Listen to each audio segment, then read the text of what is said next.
नमस्कार साथियों, मैं आनंद कुमार घोष स्वागत करता हूं आपका लक्ष्य अकेडमी द इंजीनियर्स अड्डा पर। जैसा कि आप थंबनेल में देख चुके हैं, हम जो नोटिफिकेशन है उसके बारे में बात करने वाले हैं। किसका नोटिफिकेशन है? डीआरडीओ सेप्टेम 11 के बारे में ये नोटिफिकेशन है। क्या डिटेल है इसकी, नोटिफिकेशन क्या है उसको समझेंगे। क्या योग्यताएं होने वाली है इसकी, सिलेबस क्या होने वाला है, सैलरी क्या होने वाली है, टोटल पद कितने होंगे, वैकेंसीज कितनी है, या फिर हम बात करें कि आयु क्या होगी इसकी, उसके बारे में हम समझेंगे। तो चलिए आगे बढ़ते हैं। हमारा जो नोटिफिकेशन है या फॉर्म कब से डलना चालू होंगे उसके बारे में हम समझेंगे। तो ये जो फॉर्म है वो डलना चालू हो चुके हैं, क्या क्राइटेरिया रहेगा वो उसके बारे में भी समझेंगे हम। डीआरडीओ के बारे में आप समझते हैं कि डीआरडीओ क्या काम करता है। गोला बारूद जो बम हमारे होते हैं वो सारा बनाने का काम कौन करता है? आपका डीआरडीओ करता है। सुरक्षा संबंधित जो हमारे काम होते हैं या फिर अस्त्र शस्त्र जो होते हैं वो बनाने का काम कौन करता है? आपका डीआरडीओ करता है। एडवर्टाइजमेंट की अगर हम बात करें तो ये सेप्टेम 11 की वैकेंसी है। इसके जो फॉर्म की डेट डेट की बात करें, एलिजिबिलिटी जो होगी वो क्या होगी, कब से होगी? तो ये 1/1/2026 से एलिजिबल होंगे इसमें। अब फॉर्म कब से डालेंगे, यहाँ पर देख पा रहे हैं opening date for online application. जो फॉर्म डालने की तारीख होगी वो क्या होगी आपकी? 11/12/2025, मतलब 11 दिसंबर से आपके फॉर्म डलना चालू हो चुके हैं। कब तक डलेंगे फॉर्म, सबमिशन कब तक होगा, जो इसकी क्लोजिंग डेट होगी वो कब तक होगी, क्या होगी ऑनलाइन फॉर्म की? तो वो होगी 1/1/2026, जो कि कब तक? रात के 12 बजे तक आप यहाँ पर फॉर्म डाल सकते हैं। इसमें क्या और चीजें होंगी? एप्लीकेशन पेमेंट फीस जो होगी वो कब तक कर सकते हैं आप? 3 जनवरी 2026 तक फॉर्म डाल सकते हैं, रात के 12 बजे तक, ये भी बताया गया है। अगर आपका कोई फॉर्म में कोई करेक्शन करना है, कोई गड़बड़ी हो गई, कोई डाटा गलत डल गया है, तो आप उसे सुधार कर सकते हैं। 4 तारीख से 6 तारीख तक के बीच में जो ओपनिंग जो इसकी करेक्शन विंडो होगी वो ओपन यहाँ पर होगी, ठीक है? चलिए, इसके बाद डेट ऑफ टियर 1 एग्जाम। अब इसमें टियर 1 लिखा है, तो इसमें जो एग्जाम होंगे वो 2 एग्जाम होंगे, टियर 1 टियर 2। कौन-कौन सी पोस्ट के लिए होंगे वो भी इसमें अलग-अलग बताया गया है ना। तो टियर 1 मतलब फर्स्ट सीबीटी एग्जाम जो होगा, सीबीटी कंप्यूटर बेस्ड टेस्ट होगा, वो होगा आपका कब? तो यहाँ पर जो ऑफिशियल वेबसाइट होगी डीआरडीओ की, वहां पर आपको बता दिया जाएगा इसके बारे में, है ना। चलिए, अब हम बात करें कि इसके लिए क्वालिफिकेशन क्या होगी। इसमें भी अलग अलग चीजें हैं, जैसे यहाँ पर टेक्नीशियन असिस्टेंट बी श्रेणी की बात करें हम, तो उसमें कौन कौन से चीजें होंगी वह समझ लो। तो ऑटोमोबाइल इंजीनियरिंग वालों के लिए क्या क्वालिफिकेशन होगी? तो इसमें आपको क्या होना चाहिए? डिप्लोमा होना चाहिए या फिर इंजीनियरिंग डिग्री होनी चाहिए, जो कि एआईसीटीई से अप्रूव होना चाहिए। मतलब आपका जो कॉलेज हो जहां से आपने डिप्लोमा किया है या फिर इंजीनियरिंग बी बीटेक वगैरह की, वो ठीक है। यहाँ पर अलग-अलग पोस्ट दिखाई गई हैं, जैसे केमिकल इंजीनियरिंग के लिए भी डिप्लोमा एलिजिबल है। यहाँ पर केमिस्ट्री संबंधित जो पोस्ट होंगी उसके लिए क्या डिग्री होना चाहिए आपकी, किसमें? यहाँ पर आप देखेंगे कि आप किस पोस्ट के लिए एलिजिबल है, आपने डिप्लोमा किया है और या फिर डिग्री की है, तो आपको देखना है कि आप कौन सी पोस्ट के लिए एलिजिबल हैं। कहीं पर डिप्लोमा भी मांगा है, कहीं पर सिर्फ डिग्री ही मांगी है, तो आपको उसमें समझना है। जैसे इसमें मांगा है बीएससी में डिग्री होना चाहिए, है ना। यहाँ पर डिप्लोमा की अगर हम बात करें, है ना, तो यहाँ पर डिप्लोमा क्या है? एलिजिबल नहीं है। तो अलग-अलग पोस्ट में ये आप देख लेंगे। डिटेल नोटिफिकेशन आपको प्राप्त करना है तो आप हमारे टेलीग्राम ग्रुप से जुड़ जाइए, वहां पर इसकी पीडीएफ आपको मिल जाएगी, ठीक है। अब यहाँ पर वैकेंसीज की बात करें तो टोटल वैकेंसीज आप देख पा रहे हैं 561 वैकेंसी है। अब ये भी अलग-अलग ग्रुप के लिए, जैसे यहाँ पर C1 D1 D2 JK M2, ये अलग-अलग पोस्ट क्राइटेरिया है ना इसका। यहाँ पर फिजिक्स के लिए, है ना, ये साइकोलॉजी, अलग-अलग यहाँ पर जो पोस्ट है उनके लिए दी गई है। जैसे एक ए ग्रुप के लिए अगर पे स्केल की बात करें, यहाँ पर ये सबसे अच्छी चीज है कि पे स्केल, इसी के लिए हम फॉर्म डालते हैं। तो सबसे पहले गवर्नमेंट को फॉर्म डालकर पैसा दीजिए, उसके बाद अगर आप ज्वाइन करते हैं तो आप गवर्नमेंट से पैसा ले सकते हैं, है ना। तो अगर पे स्केल की बात करें तो मैट्रिक्स लेवल होगा, लेवल 2 का होगा। 19,900 से लेकर 63,200 इसका 7th पे स्केल जो होता है उसके अकॉर्डिंग आपको जो अलाउंसेस हैं या फिर सैलरी है वो यहाँ पर मिलेगी, ठीक है। एजुकेशनल क्वालिफिकेशन की बात हमने कर ली है, यहाँ पर दिखाया गया है आपको डिटेल नोटिफिकेशन, और आप अच्छे से पढ़ लेंगे। हम यहाँ पर सिर्फ जो खास चीजें हैं या फिर इंपॉर्टेंट टॉपिक्स हैं या चीजें हैं वो यहाँ पर डिस्कस कर रहे हैं। जैसे यहाँ पर ट्रेड या जो टेक्नीशियन ग्रेड ए की वैकेंसी के लिए बात करें, बुक बाइंडर की पोस्ट होती है, उसके लिए क्या चाहिए आपको? 10th चाहिए रहेगा या इक्विवेलेंट बोर्ड से सर्टिफाइड आपका आईटीआई जो होगा वो होना चाहिए। इससे बुक बाइंडर ट्रेड या ऑफसेट मशीन ऑपरेटर जो होते हैं उनके रिगार्डिंग, ठीक है। कारपेंटर की पोस्ट दी गई है, सीएनसी ऑपरेटर की पोस्ट दी गई है यहाँ पर, है ना।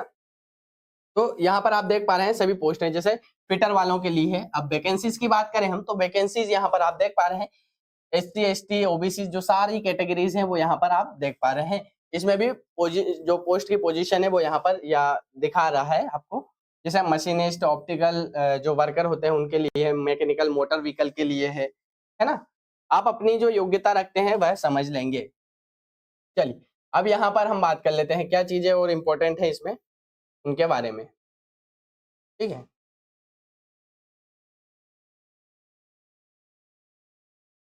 जैसे यहाँ पर एलिजिबिलिटी क्राइटेरिया की बात करें कि कितनी एज वाले यहाँ पर एलिजिबल होंगे, तो वो समझ लो, ठीक है। तो यहाँ पर जैसे हम बोले, यहाँ पर सबसे पहला क्राइटेरिया जो होता है आपका नेशनलिटी, ठीक है। भारतीय नागरिक होना चाहिए, विदेशी नागरिक वैसे भी नहीं घुस पाएंगे यहाँ पर, क्योंकि ये क्या है, डीआरडीओ, भारत का रक्षा मंत्रालय के अंतर्गत आता है। तो भारतीय लोग ही फॉर्म भर पाएंगे, दूसरे लोग सोचे भी नहीं इसके बारे में। चलिए दूसरी चीज है एज लिमिट की बात करें तो 1 जनवरी 2026 तक आपको या तो होना चाहिए 18 साल का होना चाहिए, या फिर 28 साल से कम के होना चाहिए। 28 साल से एक दिन भी अगर आप ऊपर है तो ये फॉर्म नहीं फिल कर पाएंगे, ठीक है। तो ये समझ लेंगे। एज रिलैक्सेशन की बात करें तो कैटेगरी वाइज यहाँ पर ईयर्स में दिखाया गया है कौन कितने एज रिलैक्सेशन यहाँ पर किसको मिल जाएगा। चलिए आगे बढ़ते हैं। यहाँ पर मेडिकल टेस्ट के लिए फिटनेस सर्टिफिकेट भी होना जरूरी है। अगर आपको चश्मा लगा हुआ है मेरी तरह, तो आपको भी ये ध्यान रखना चाहिए, आपका आई टेस्ट करवा लेना चाहिए, है ना। आप एलिजिबल है भी या नहीं। अगर मैं कहता हूं अगर आप एलिजिबल नहीं है तो वो फॉर्म मत डालो, ठीक है। क्यों? क्योंकि आप उसके लिए और एनर्जी उधर लगाओगे। अब सिमिलरली आप जिस कैटेगरी में या फिर जिस पोस्ट के लिए एलिजिबल है उसी का फॉर्म डालें। ये अच्छी बात है कि फॉर्म डालेंगे, एग्जाम देने से क्या होता है, प्रैक्टिस होती है, टेस्ट लगते हैं, हमारी प्रैक्टिस होती है, ज्यादा इंप्रूवमेंट होता है, पता चलता है एग्जाम का लेवल क्या आता है। पर मैं इसलिए बोल रहा हूँ कि आपको जहां पर किसी एक एग्जाम की तैयारी कर रहे हो और आप दूसरा भी एग्जाम दे रहे हैं साथ में, तो आप पूरी एनर्जी यहाँ पर लगाना चाहिए, 100% एनर्जी। आप वहां पर नहीं लगाकर क्या करेंगे, हो सकता है कि इधर भी ट्राई कर लें। तो आप जितनी अलग अलग दिशा में जाएंगे क्या होगा आपके साथ, आपकी एनर्जी अलग अलग दिशाओं में बटेगी। तो आपको क्या करना है, एक ही दिशा में एनर्जी लगाना है। आपको जो चाहिए जो उसके लिए आप मेहनत करें, ज्यादा अलग अलग दिशाओं में न भटके, ये कहना है मेरा। अब ऐसा भी नहीं है कि आप पेपर ही मत दो कोई सा भी, उनका किसी एग्जाम में, हमारी तो तैयारी नहीं है, एलिजिबल ही नहीं है हम, ठीक है। चलो इसके बाद एग्जाम फीस की बात करें कितनी लग रही है, तो भैया यहाँ पर जो पी कैटेगरी और टेक ए के लिए जो अलग अलग हमारे यहाँ पर एप्लीकेशन फॉर्म बुलाए गए हैं उसके लिए यहाँ पर क्या है 250 है यहाँ पर, और रिफंडेबल फी भी कुछ दिखा रहा है, ठीक है। ये ए कैटेगरी के लिए ये नॉन रिफंडेबल है, ये रिफंडेबल है बी कैटेगरी के लिए, और ए बी के लिए टोटल की अगर अलग अलग फॉर्म डालते हैं अलग अलग जो आपके पोस्ट हैं उनके लिए, तो यहाँ पर इस तरह से ये पैसे दिखाए गए हैं कि कितनी फीस चार्ज करेंगे आपसे, है ना। चलिए अगला है एग्जाम सिटीज की बात करें तो एग्जाम सिटीज यहाँ पर आप देख लेंगे कौन से एग्जाम सिटी में आप रह रहे हैं, कहाँ जा सकते हैं, कहाँ पास पड़ेगा, आप उसमें डालेंगे। यहाँ पर टोटल जो 77 यहाँ पर सिटीज बताई गई हैं, तो इसी में से आपको डालना है, यहीं पर सेंटर मिलेगा। जरूरी नहीं है कि आप भोपाल के पास हो और भोपाल में सेंटर हो ही ना, आप भोपाल प्राप्त करने का सोचें, हो भी सकता है भोपाल होगा ही, 77 सिटी है तो ऑब्वियस। चलिए इसके बाद हम बात करते हैं आपको क्या क्या इंपॉर्टेंट चीजें हैं वो मैं बता देता हूँ, अप्लाई कैसे करना है। तो आप डीआरडीओ की ऑफिशियल वेबसाइट पर जाएंगे, सबसे इंपॉर्टेंट चीज जो है वो आपकी ईमेल आईडी, ठीक है। ईमेल आईडी संभाल कर रखेंगे। दूसरी चीज रिसिप्ट जो होगी, इसकी रसीद जो आप फॉर्म भरने के बाद प्रिंट आउट लेते हैं वह बहुत संभाल के रखना है। आपका सिलेक्शन होता है या फिर एडमिट कार्ड आता है तो हर प्रोसेस पर आपको इसकी आवश्यकता पड़ेगी, क्योंकि एनरोलमेंट नंबर जो आपके एडमिट कार्ड होते हैं, ठीक है, एडमिट कार्ड्स वगैरह या फिर जो भी अपडेट्स होते हैं वो कहाँ पर आते हैं, आपके ईमेल पर आते हैं, और रजिस्टर्ड आपका मोबाइल नंबर, ठीक है। क्या होना चाहिए, आपका मोबाइल नंबर रजिस्टर्ड होना चाहिए। वो सारे डॉक्यूमेंट्स में आपके नाम सही हो, डेट ऑफ बर्थ सही हो, सारे डॉक्यूमेंट्स चेक करा ले, या अगर सही नहीं है तो उन्हें सुधरा ले, ठीक है, डॉक्यूमेंट वेरिफिकेशन से पहले। ये चीज हो गई है, आपके फॉर्म डाल देंगे ऑफिशियल वेबसाइट से। चलिए अगला कुछ इंपॉर्टेंट है क्या हमारे पास, हाँ सबसे इंपॉर्टेंट चीज है क्या है वह देख लेते हैं।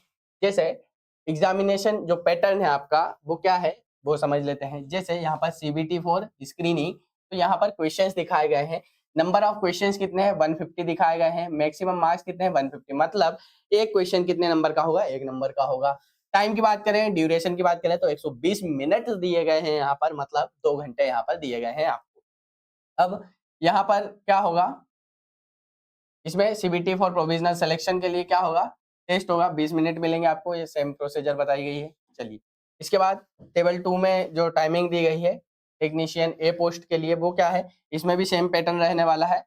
150 मार्क्स, 150 क्वेश्चन होंगे, 150 मार्क्स के होंगे और 120 मिनट्स यहाँ पर मिलने वाले हैं। अब क्वेश्चंस की बात करें कि कौन से सब्जेक्ट से कितना वेटेज रखा है इनने, तो ये है आपका जनरल साइंस के क्वेश्चंस, यहाँ पर 40 क्वेश्चन पूछे जाएंगे, है ना।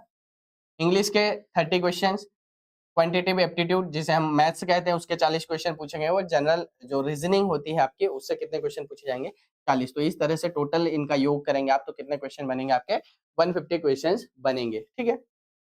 चलिए, जानकारी अगर आपको हेल्पफुल लगी है तो वीडियो को लाइक करेंगे।